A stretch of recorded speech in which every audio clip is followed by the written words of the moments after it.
अस्सलाम वालेकुम नाजरीन, मैं हूं शफीक अहमद और आप देख रहे हैं वेंटेज पॉइंट। आज हम बात करेंगे अमेरिका की इलेक्शन की। और ये इलेक्शन पिछले इलेक्शन से जरा मुख्तलिफ है, इसलिए कि यूजुअली जो हमने पिछले इलेक्शंस में देखा है, अमेरिका में वोटों की गिनती शुरू होती है और उधर ऐलान बहुत जल्दी होता है, इसलिए कि वहां बायोमेट्रिक सिस्टम है, गिनती का अमल बहुत तेज है। लेकिन इस दफा जो मुकाबला है, एक तो बहुत कांटेदार मुकाबला रहा है जो बाइडेन और ट्रंप साहब के दरमियान। और अभी जो सिचुएशन वो ये है कि जो बाइडेन को सिर्फ चाहिए 6 वोट, जो कि नवाडा से उनको मिल सकते हैं, वहां पे वो लीड में है। लेकिन जो और 4 रियासतें हैं, अपेरेंटली वहां पर ट्रंप साहब लीड में है। लेकिन जो रिपब्लिकन पार्टी है डोनाल्ड ट्रंप साहब की, उन्होंने कोर्ट में अप्रोच भी किया है, पेंसिल्वेनिया भी गए हैं और दो स्टेट्स है वहां पे भी कोर्ट्स में गए हैं। और वो कहते हैं जो कि मेल इन, जो कि थ्रू पोस्ट जो लोगों ने वो किया है, अपना बैलेट या वोट दिया है, उसके अमल को रोका जाए। सिचुएशन बहुत क्लियर नहीं है। अपेरेंटली तो बाइडेन साहब जीत गए हैं, लेकिन मेरे पास इस वक्त मौजूद है जनाब वाजिद अली सैयद साहब। बहुत सीनियर जर्नलिस्ट हैं और बहुत अरसे से वॉशिंगटन डीसी में रहते हैं और सहाफत से वाबस्ता है। उनका पेशा सिर्फ सहाफत है और कोई काम नहीं है। तो इनसे बात करेंगे कि वो सिचुएशन एक्सप्लेन कर सके। वाजिद साहब, बहुत बहुत शुक्रिया आपका ज्वाइन करने का वेंटेज पॉइंट को। Thank you. वाजिद साहब, सिचुएशन क्या है करंटली? आप समझते हैं कि ये मामला ये कोर्ट हल करेगी, ये जो कि अमेरिका की इलेक्शन की है, या कल तक सिचुएशन क्लियर हो जाएगी? नहीं, ये कल तक सिचुएशन क्लियर नहीं होगी। आपने जब इंट्रोड्यूस करवाया तो आपने कहा कि फॉरेन रिजल्ट्स आ जाते हैं, ऐसा कभी हुआ नहीं है। जो होता है वो ये है कि वो प्रोजेक्शंस आनी शुरू हो जाती हैं कि कौन सी स्टेट्स जो है वो रिपब्लिकन की तरफ जा रही है या डेमोक्रेट्स की तरफ जा रही है। उसमें होता ये था कि लोग आते थे इलेक्शन डे पर और आके वोट करते थे, अर्ली वोटिंग भी चलती थी, लेकिन मेल इन बैलेट्स या पोस्टल जो बैलेट्स हैं वो इतनी तादाद में नहीं होते थे। अब कोरोना वायरस की वजह से ज्यादा तादाद में, और खासतौर ये डेमोग्राफिक्स है रिपब्लिकन के बजाय डेमोक्रेट्स की, कि वो अर्ली वोटिंग करते हैं, इलेक्शन डे के ऊपर जरा सुस्ती दिखाते हैं। फिर यहाँ पे इलेक्शन डे के ऊपर छुट्टी भी नहीं होती है कि लोग जाकर खासतौर पे वो करें। तो कोरोना वायरस की वजह से जो एसओपीज रखे गए थे कि आपने डिस्टेंस भी रखनी है, तो हमने देखा कि अर्ली वोटिंग के अंदर भी लंबी लंबी लाइनें थी, हालांकि लोगों की तादाद कम थी। तो वो उस वजह से, पोस्टल बैलेट्स की वजह से जितनी बड़ी तादाद में, और आपको मालूम ही होगा कि अब 102 मिलियन से ज्यादा वोट कास्ट हुआ है, रिकॉर्ड है जो कि पोस्टल बैलेट का या हाँ, अर्ली वोटिंग का भी, या तो वो उस वजह से उसकी गिनती करने में टाइम लग रहा है। जब तक वो गिनती मुकम्मल नहीं होगी उस वक्त तक रिजल्ट्स की प्रोजेक्शन करना जो है ना वो थोड़ा सा मुश्किल काम है। अच्छा, इस इलेक्शन में एक चीज देखने में आई है, वो ये है कि जो एक जो व्हाइट सुप्रीमेसिस्ट का एक मसला था, जो कि हम समझते हैं या मेजॉरिटी पाकिस्तानी लोग समझते हैं कि डोनाल्ड ट्रंप साहब जो हैं वो राइट विंगर हैं। उसकी जो पॉलिसीज रही हैं वो बिल्कुल व्हाइट अमेरिकन को सपोर्ट करती रही हैं। और ब्लैक्स का बहुत मसला है, खसूसन ये जो जॉर्ज फ्लॉयड है, उसके उसके बेचारे के मरने के बाद जो कि पुलिस वाले ने उसको कत्ल किया बड़े बहुत बुरे तरीके से। और अभी वो जो मूवमेंट शुरू है कि ब्लैक लाइफ मैटर्स, आप देख रहे हैं कि क्लैशेस ऐसी रिपोर्ट हुई हैं? और आप क्या देख रहे हैं कि क्या फ्यूचर में कोई इस तरह के मामला बनते जा रहे हैं कि क्लैश व्हाइट और ब्लैक के दरमियान कोई क्लैश भी हो सकता है, हो सकता है? देखिए, अमेरिका का मसला रेसिज्म का बहुत बहुत ही पुराना है और बहुत डीप रूटेड है। अच्छा, वो इमेंसिपेशन के वक्त भी ये सामने आया। सदर लिंकन ने जब खिताब किया था गेटिसबर्ग में, तब भी उन्होंने कहा कि जी अब हम रंग, नस्ल और मजहब से बालातर होके सिर्फ डेमोक्रेसी को स्ट्रेंथन करेंगे। तब लग रहा था कि अब सिचुएशन बदलेगी, लेकिन फिर बहरहाल वो नहीं बदली। उसके बहुत अरसे के बाद 60s के अंदर हमने सिविल राइट्स की मूवमेंट देखी, तब भी लग रहा था कि अच्छा अब मसला हल हो चुका है। करते करते ओबामा तक बात आ गई कि जब Obama first African American president आ जाते हैं तो लगता है जी अब मसला हल हो गया। लेकिन वो मसला हल हुआ नहीं है। जब ओबामा प्रेसिडेंट थे तब भी बाल्टीमोर के अंदर इस किस्म की जो वो है ना वो हुई थी, सिचुएशन क्रिएट हो गई थी। बल्कि अक्रॉस एक दो और स्टेट्स के अंदर भी इस तरह हुआ था, और सदर ओबामा बतौर सदर उस मसले को हल नहीं कर सके थे। एक प्रोफेसर मुझे याद है, शायद मैसेच्यूसेट्स में कहीं पे थे, जो अफ्रीकन अमेरिकन थे, वो प्रोफेसर थे, पढ़ाते हैं, एक एजुकेटेड आदमी है, एक नॉन इंस्टीट्यूशन के अंदर पढ़ाते हैं। वो अपने घर के अंदर दाखिल होने लगे तो एक सफेद फार्म पुलिस वाले ने समझा कि शायद ये चोरी की खातिर घर से अंदर जा रहा है। बड़ा मसला बना था उन दिनों में। एंड पे सदर को इन दोनों को व्हाइट हाउस बुलाकर सुलह करवानी पड़ी थी। तो ये प्रॉब्लम है, ये कोई ये अब का नहीं है। इन्होंने सिर्फ ये किया है कि वो जो डीप रूटेड जहां कहीं पे पॉकेट्स थी, इन्होंने उसको ज्यादा हवा दी है, इन्होंने इसको बढ़ावा देने की कोशिश की है, क्योंकि इनको मालूम है कि जो ज्यादा डेमोग्राफिक्स है उसमें अर्बन एरियाज में पढ़े लिखे लोग हैं, इमिग्रेंट्स हैं, व्हाइट कॉलर हैं, ये उनको तो टारगेट उस तरह नहीं कर सकते हैं। लेकिन blue collar, uneducated, backward, poor और इस किस्म के जितने भी लोग हैं उनको टारगेट कर सकते हैं, और उसके अंदर ये एक हवा बना सकते हैं कि अब वाइट सफेद फार्म जो है वो मिनॉरिटी में चले गए हैं, और ये जो बाहर से लोग आए हैं ये आके हमारे ऊपर कब्जा कर लेंगे। अब बात ये कि अमेरिका तो है ही इमिग्रेंट नेशन, जो वाइट भी आए हैं बिल्कुल वो भी ऐसे ही बाहर से है। आए हुए हैं, तो इसको ये ज्यादा देर तक सस्टेन उस तरह तो नहीं रख सकेंगे। लेकिन चूंकि आपका लिंक ये जो क्वेश्चन है वो लिंक्ड है इलेक्शन के उस पे, तो हाँ ये हवा देने की कोशिश करेंगे। कल ही ओरिगन के अंदर भी लोगों ने काउंटिंग रोकने के लिए वहां पर जाकर इलेक्शन ऑफिस को या वो अटैक करने की कोशिश की। उनमें से ओरिगन में तो मेरा ख्याल है 10 लोगों को गिरफ्तार भी किया गया। तो लॉ किसी ना किसी हद तक मौजूद है, और वो इनको इस तरह करने नहीं देंगे। लेकिन अगर ये बढ़ावा देते हैं, अगर ये इलेक्शन हारते हैं, तो वो पॉकेट्स, वो फॉलोअर्स जो इनको चाहते हैं सदर ट्रंप को, उनके कुछ पॉकेट्स के अंदर तो ये शायद लड़ाई वगैरह बढ़ती नजर आए। लेकिन अक्रॉस अमेरिका अगर कोई इस किस्म की एजुटेशन वगैरह होगी तो ऐसा कुछ नजर नहीं आ रहा। अच्छा, लेकिन हमने देखा है कि कुछ क्लैशेस हुए भी हैं, कुछ चीजें सोशल मीडिया पे आई हैं जहां पर वो थोड़ा सा वो गिला कर रहे हैं कि भाई स्टॉप वोटिंग, वोट काउंटिंग, इस तरह की शाउटिंग भी हुई है। और कुछ ये जो ब्लैक लाइव्स मैटर, इनके लोग व्हाइट हाउस के बाहर जमा भी हुए। तो एक थोड़ा सा एक फिजा बना जैसे कोई खतरा है कोई क्लैश होने का। और दूसरी चीज जो वाजिद साहब, जो मैं समझता हूं कि इससे पहले जो ट्रांजैक्शन हुआ है ऑफ जो व्हाइट हाउस में एक सदर साहब जाते हैं दूसरे आते हैं, वो यूजुअली स्मूथ हुआ है। इस दफा जो बाइडेन जो ट्रंप साहब की जो स्टेटमेंट आई है, उससे इंडिकेशन मिलता है कि वो व्हाइट हाउस इतनी आसानी से छोड़ने वाले नहीं। उसके बारे में क्या कहते हैं आप? देखिए ये तो मुमकिन ही नहीं है। मैं मुख्तसरन बता देता हूँ कि अगर जो पास द पोस्ट का जो कॉन्सेप्ट है यहाँ पर, कि आपने 270 आपने हिट करना है, अगर आप 270 हिट कर लेते हैं तो फिर आप प्रेसिडेंट हैं। उसके बाद सीक्रेट सर्विस वगैरह आ जाएगी और लोग आ जाएंगे, तो वो ये मुमकिन ही नहीं है कि वो कुर्सी से चिमटे रहें और कहेंगे जी मैं नहीं जाऊंगा। ये होगा नहीं है। ये एक ट्रेडिशनल प्रोसेस है। ये पहली दफा ऐसा हुआ, या आप बिल्कुल बात ठीक कर रहे हैं कि ट्रंप की वजह से ये पहली दफा ऐसा हुआ कि इस किस्म के आर्टिकल्स अब न्यूयॉर्क टाइम और वॉशिंगटन पोस्ट में महीनों पहले आना शुरू हो गए थे कि अगर ये नहीं गए तो क्या होगा। तो इससे पहले तो कभी सोचा भी नहीं था किसी ने कि ये भी हो सकता है कि आपने लूज किया, यू गो आउट। लेकिन यह है कि उसमें बार बार आर्गू यही किया गया कि ये मुमकिन नहीं है, ये पूरा प्रोसेस है। बाय द टाइम वो 270 क्रॉस करते हैं, बाय द टाइम दिसंबर के एंड तक जब ये हो जाए, कंफर्म हो जाएगा, और 20 जनवरी तक जब ये ओथ हो जाएगा, तब तक सदर ट्रंप जा चुके होंगे। सो ये तो एक बात तय है। दूसरी, आपने बीएलएम की बात की, तो बीएलएम का भी एक थोड़ा सा सदर ट्रंप को लेकर एक थोड़े से क्या कहना चाहिए, उसका एक माजी बन चुका है कि जब पहले ये जॉर्ज फ्लॉयड को लेकर जब शुरू हुआ और उन्होंने कहा जी there are good people in the one side, और तो वो प्रमोट कर रहे थे उनको, उस वजह से वो जो प्रोटेस्ट हुए, फिर व्हाइट हाउस की जो ग्राउंड के सामने जो लिफाइड पार्क है, वहां पर लोग बड़ा पुरअमन प्रोटेस्ट कर रहे थे। लेकिन उनके ऊपर जिस तरह अटैक किया गया, करवाया गया, फिर फौज बुलवा ली गई, फिर वहां पे डीसी की सड़क हमने टैंक्स वगैरह देखे, फिर लोगों को धक्कम पेल और उनको पीछे हटाने की कोशिश की। उनसे उनका वो राइट कि वो प्रोटेस्ट कर सकते हैं और पुरअमन प्रोटेस्ट कर सकते हैं, उसको छीनने की कोशिश की गई। तो वो एक एक एक एक ट्रंप के साथ उसका वो एक माजी बनता है।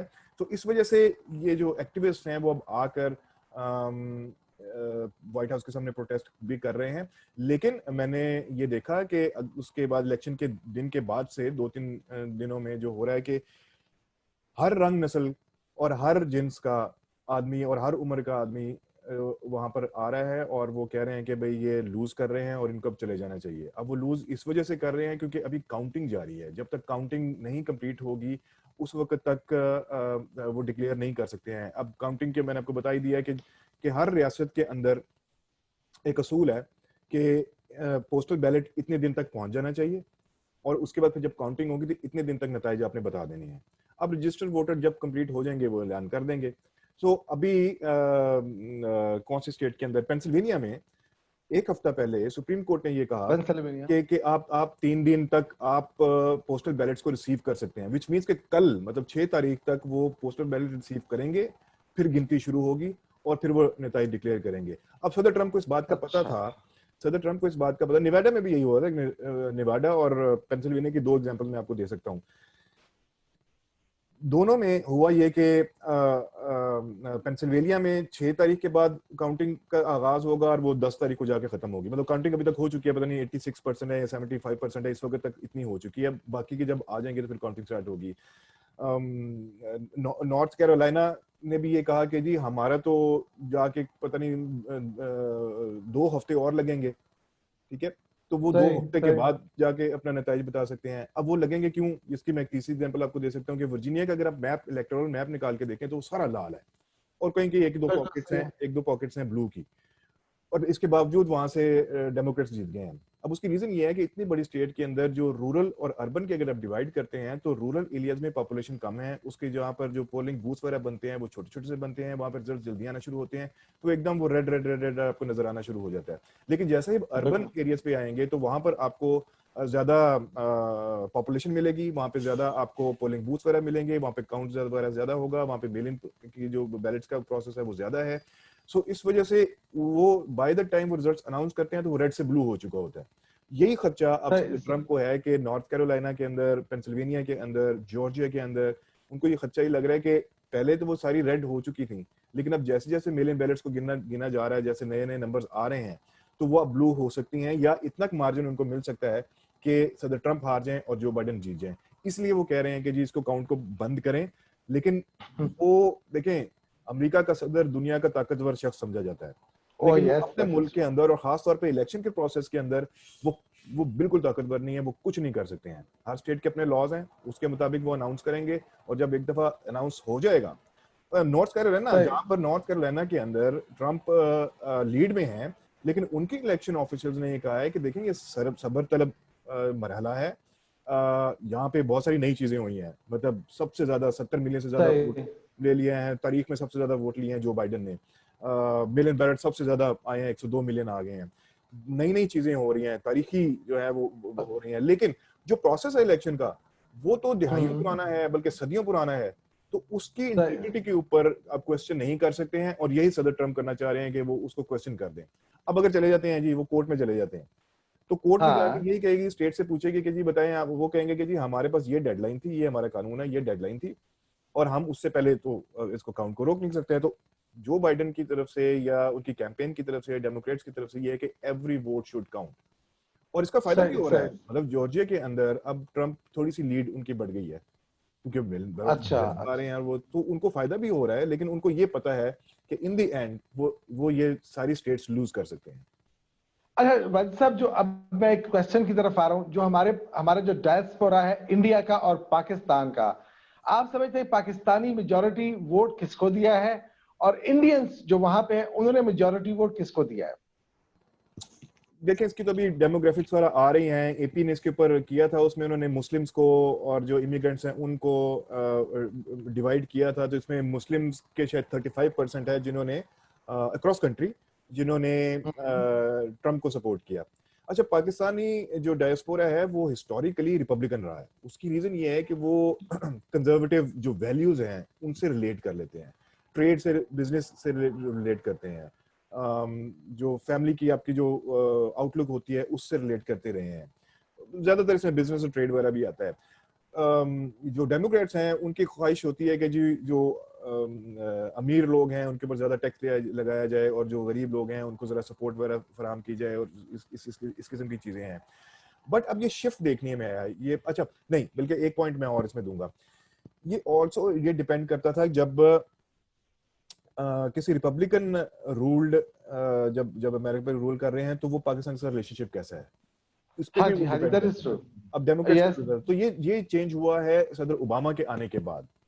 तो हाँ सदर जी। ओबामा के आते ही फिर वो पार्टी लाइंस पे चेंज हुआ। अभी भी मैं बहुत सारे ऐसे डेमोक्रेटिक पार्टी मेंबरान जो पाकिस्तानी डायस्पोरा से ताल्लुक रखते हैं उनसे मेरी बात हुई है, तो उन्होंने कहा है कि जी हम हैं पार्टी के साथ अभी भी, लेकिन हम ट्रम्प को नहीं, सही। क्योंकि जिस किस्म की लैंग्वेज वो इस्तेमाल करते हैं मुस्लिम्स के खिलाफ, पाकिस्तान के खिलाफ जो हाँ। उन्होंने कहा, अभी तक देखें पाकिस्तान की इमदाद भी बंद है, तो इस किस्म के बहुत सारे इश्यूज हैं जिसकी वजह से पाकिस्तानी इतने ट्रम्प को वो सपोर्ट नहीं कर रहे थे, लेकिन और बहरहाल देर आर पॉकेट। अच्छा, और एंड इंडिया, इंडिया ने किसका सपोर्ट, जो इंडियन, चूंकि इंडियन की तादाद बहुत है, तकरीबन 4.4 मिलियन के करीब इंडियन है वहां पर, तो उन्होंने किसको सपोर्ट किया मेजोरिटी ने? ना ट्रम्प सिर्फ को? ना सिर्फ है, आपको याद होगा कि पिछले साल बाय नवंबर हेलो मूडी, हाउडी ओह मूडी यस, स्टार्ट हाउडी हुआ मोदी, था। उस हाउडी मूडी के ह्यूस्टन में। अंदर असल असल में वो पहली इलेक्शन कैंपेन एक तरह की शुरू हो गई थी कि इतना बड़ा चंक इमिग्रेंट्स का और इंडियंस का मोदी को सामने लाकर, और मोदी ने कहा कि अब की बार ट्रम्प सरकार, तो वो उस वक्त तक वो कैंपेन किकिंग हो चुकी थी, वहां पे वो लोग मौजूद थे। लेकिन इसका तोड़ मेरा ख्याल है किसी हद तक डेमोक्रेटिक पार्टी ने ये किया कि उन्होंने कमाला हैरिस को फ्रंट पे ले आए, तो वो एक उम्मीद उनको लगी कि अच्छा ये भी एक है। सो ये देयर क्लियर डिवीजन। लेकिन जो इंडिया से जो लोग जो यहाँ पर माइग्रेट किए हैं या उनका जो वोटर है, जो इंडियन डायस्पोरा है, वो बहुत पढ़ा लिखा, आला यस। तालीम मेरा मेरा याफ्ता। जात मेरा जाती ख्याल है भाई साहब, आई एग्री विद यू, चूंकि मेरे बहुत से दोस्त इंडिया के हैं और वो बड़े मिच्योर हैं। वो जो वाइट, जो हिंदुत्व की जो नैरेटिव है, उसको वो इग्नोर करते हैं। वो बड़े रियलिस्टिक हैं, बड़े मिच्योर हैं, तो उनका मामला डिफरेंट है। लेकिन मैं समझता हूं, और I want your comments on that, मेरा जाती जो ख्याल है कि ये इंडियन की जो पॉलिसी रही है, जो इंडियन मोदी गवर्नमेंट की है, वो उसको थोड़ा धचका लगा होगा, इसलिए कि सॉरी, ये जो जो 3-4 ये 2 साल का जो टाइम रहा है, कश्मीर में जो कुछ हुआ है, और जो सीएए है, सिटीजन अमेंडमेंट एक्ट, इसके ऊपर जो हंगामे हुए और मुजाहरे हुए, उस पर ट्रम्प बिल्कुल खामोश रहा। आप समझते हैं कि थोड़ा सेटबैक होगा इंडिया को, कि जो बाइडेन साहब आ रहे हैं और जो कामिला हैरिस साहब आ रही हैं वाइस प्रेसिडेंट, तो do you believe it will be a setback to the Modi government? Absolutely not. अच्छा, मैं इसके दो इसके प्लीज। उसमें पॉइंट्स हैं। एक ये कि ये इंडियन डायस्पोरा जो इतना पढ़ा लिखा और ये सारा कुछ है, इन्होंने ही मोदी को सपोर्ट किया, जिसमें पाकिस्तानी डायस्पोरा ने इमरान खान को बहुत ज्यादा सपोर्ट करते रहे हैं, ओ यस, ये भी ठीक बहुत है। करते रहे हैं। अब वो वहां पर मुल्क के अंदर क्या हो रहा है, वो ये समझते हैं कि जी वो गुजरात मॉडल जो बड़ा बिजनेस मॉडल था वो पूरे इंडिया के अंदर जाएगा। अब वो गया नहीं गया अलग बात है, लेकिन वो ओवरवेलमिंगली यहाँ पर मोदी गवर्नमेंट ऐसे को ही था। सपोर्ट करते रहे हैं। एक बात। दूसरी बात ये है कि जो रिलेशनशिप है इंडिया का यूनाइटेड स्टेट्स के साथ, वो इज बियॉन्ड एनी पार्टी। वैसे मेरा ख्याल है कि पाकिस्तान के साथ भी ऐसा ही है, अब आकर ऐसा ही है। ये रिलेशनशिप डेवलप करना शुरू किया था बुश ने भी, ओबामा के हाँ दौर जी। में आकर बहुत ज्यादा स्ट्रेंथन हुआ। आप देखें डेमोक्रेट्स हैं और उन्होंने आकर स्ट्रेंथन किया, उनको यूनाइटेड नेशंस के अंदर सिक्योरिटी काउंसिल के अंदर सीट के लिए भी उन्होंने कोशिश की है, फिर न्यूक्लियर डील वगैरह के हवाले से भी किया है। और अब सिविल न्यूक्लियर डील, यस। जो उन्होंने काम करना शुरू किया था वो सदर ट्रंप ने उसको अरूज पर लेकर गए हैं। वो मतलब एक प्रोसेस चल रहा था, तो उनका स्टेट टू स्टेट जो रिलेशनशिप है वो वैसे के वैसे ही है। फिर खित्ते में चाइना को कंटेन करने के लिए उनको इंडिया दैट के इज ट्रू। साथ वो करना ही है। तो अगर बाइडेन आ भी जाएंगे तो उसकी कंटिन्यूटी रहेगी। अभी अब देख रहे हैं, हालांकि इलेक्शन से एक दिन पहले या 2 दिन पहले 2+2 की मीटिंग हुई इंडिया के अंदर ही, डिफेंस की और सेक्रेटरी ऑफ स्टेट की, वो वहां पर मौजूद थे। सो उससे कोई फर्क नहीं पड़ेगा कि अगर डेमोक्रेट्स आते हैं रिपब्लिकन्स आते हैं, कोई इतना खास फर्क नहीं पड़ेगा। यहाँ से जो रिएक्शन आया वो कांग्रेस की तरफ से जरूर आया, अमेरिकन प्रेस की तरफ से जरूर आया कि कश्मीर के अंदर जो हो रहा है वो गलत हो रहा है और जो ह्यूमन राइट्स की वायलेशंस हो रही हैं वो नहीं होनी चाहिए। लेकिन एडमिनिस्ट्रेशन ने इटसेल्फ को इतना ज्यादा मतलब उस पर किया, जरूर आवाज उठाई कि हाँ यार ये क्या कर रहे हो, इसको नहीं करो, लेकिन बस इससे ज्यादा नहीं किया। बाइडेन के आने के बाद शायद इसके अंदर तेजी आए, इसके अंदर सख्ती आए, लेकिन क्या कश्मीर की वजह से वो पूरी इतना बड़े खित्ते का जो मुल्क है और फिर जो चाइना के अगेंस्ट आप उसको खड़ा कर रहे हैं उसका आप खो देंगे, तो ये मुझे मुश्किल लगता है। अच्छा, एक फाइनल क्वेश्चन जो मैं इंपॉर्टेंट समझता हूँ पाकिस्तान पर्सपेक्टिव से, वो ये है कि ट्रम्प साहब ने बहुत से डिफरेंट काम किए, कि एक अच्छा काम बहुत किया, वो अफगानिस्तान से अपने फौजें बाहर निकालने की बात की। पहले उन्होंने जो डेडलाइन दी कि जी हम मई 21 तक फौजें निकाल लेंगे। फिर एक ट्वीट की ट्रम्प साहब ने कि जी हम क्रिसमस से पहले तमाम फौजें निकाल लेंगे, अड्डे बंद कर लेंगे। फिर कुछ इंफॉर्मेशन आई कि जी यहाँ से वो शिफ्टिंग शुरू हो चुकी है। आप समझते हैं कि ये चीजें रिवर्स तो नहीं हो जाएगी बाइडेन साहब के आने के बाद, या वो जो पॉलिसी है अफगानिस्तान के हवाले से उस पर कोई चेंज तो नहीं हो जाएगी वो पॉलिसीज? देखें, यहाँ पर बैठकर ये ख्वाहिश तो जरूर हो सकती है, लेकिन इसका वहाँ पे ग्राउंड के ऊपर जो सिचुएशन हो रही है उससे कोई ताल्लुक नहीं हो, उस ख्वाहिश का कोई ताल्लुक नहीं है। इलेक्शन कैंपेन के दौरान मैं आपको एक और एग्जांपल दे देता हूँ। सदर ओबामा ने कहा था कि जी हम फौजें निकाल लेंगे, आके ना सिर्फ उन्होंने बढ़ाई पहले, बल्कि फिर जब कम की तो फिर उतनी कम करनी जितनी इलेक्शन से पहले थी। ठीक है। अब भी दोबारा पीस एफर्ट्स जितनी भी हो रही हैं, अब तालिबान की तरफ से ये कहा गया कि वो मतलब ट्रंप जा रहे हैं तो बड़ा बुरा हो रहा है और ये वो, लेकिन ये है कि जब ट्रंप ने ये कहा कि मैं फौजें निकाल लूंगा तो फिर फौजियों ने क्या कहा? उन्होंने कहा जी कि हम नहीं निकाल सकते अभी नहीं निकाल ठीक सकते। है। यस, मतलब पेंटागन की तरफ से ये कहा गया कि हम we can not do that, क्योंकि ग्राउंड पे ऐसी सिचुएशन है और हम देख रहे हैं कि वहां भी जिस तरह अटैक्स हो रहे हैं, और अफगान गवर्नमेंट का ये कहना है कि यार भाई अब आप चले गए तो यहाँ पर अटैक्स इस तरह और ज्यादा बढ़ जाएंगे। तो इसके मैं बड़ी बिल्कुल मोटी मोटी बात कर रहा हूँ। तो इसके इनके ये बयान के बावजूद कि जी हम निकाल लेंगे, मेरा नहीं ख्याल वो निकाल सकते हैं। और अगर उन्होंने बाइडन आते हैं या ट्रंप रहते हैं, जो भी जिसकी भी गवर्नमेंट बनेगी, वो फुल पुल आउट नहीं कर सकते हैं। इतनी ज्यादा इन्वेस्टमेंट की है, ट्रिलियन डॉलर्स की, इतने ज्यादा स्टेक्स वहां पे मौजूद हैं। अगर इंडिया आपके पास एज अ पार्टनर मौजूद है तो चाइना को कंटेन करने के लिए तो पाकिस्तान, ईरान और जो बाकी दूसरी उस तरफ सेंट्रल एशिया की तरफ जाए तो वहाँ उसके लिए अफगानिस्तान के अंदर रहना अमेरिका के लिए बहुत जरूरी है। वो जितना भी पुल आउट करेंगे वो 4,000-5,000 से नीचे नहीं आ सकते हैं। और वो सिर्फ यही है to keep an eye on the development जो भी हो रही है के अंदर। शायद वो कॉम्बैट ना हो, लेकिन इससे ज्यादा फुली पैक करके वहां से निकल आना खतरे से इनके लिए अभी तक लग रहा है कि खाली नहीं है, इसलिए वो उसको प्रोलॉन्ग कर रहे हैं, उसको पुश कर रहे हैं। सही। वालिद साहब, थैंक यू वेरी मच, बहुत बहुत शुक्रिया आपने ज्वाइन किया मुझे वॉशिंगटन डीसी से। एंड आई होप इंशाल्लाह कमिंग आने वाले दिनों में भी आपसे बात होगी। आपका बहुत बहुत शुक्रिया।